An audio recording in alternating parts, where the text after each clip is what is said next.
Kaiden Otu-Obi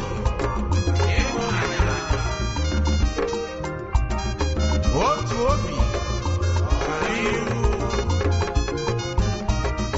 Otu-Obi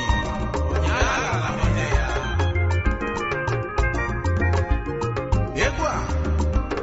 bụ egwu ndọgịrịga nyere na nwa uke nwere ngabasị mail with surname adreesị ndị ala ya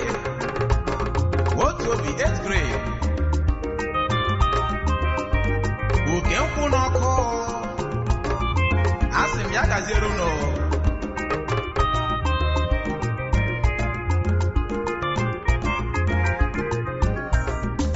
Otu-Obi o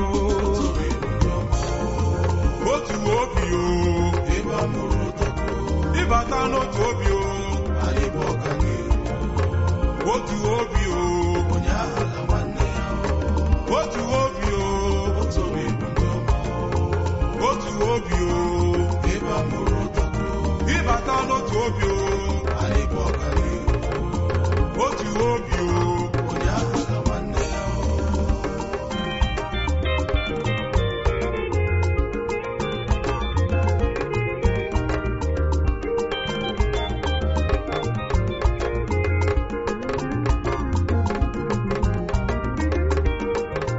ịnụ n'ala ya nwere odogwu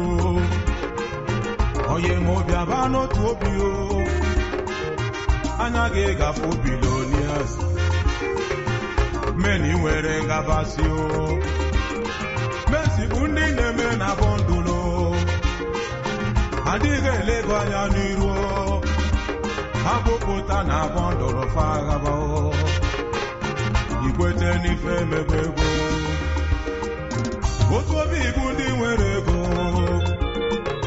ndị na-eme ihe a na-awa anya ala Igbo ji akwụrụ ekwerugo Otu-Obi onugbu ido amụrụ onye na-ego n'ụwa Otu-Obi bụ ndị nkwụ n'ọkụ ala Igbo ji akwụrụ ekwetago Otu-Obi bụ ndị nkwụ n'ọkụ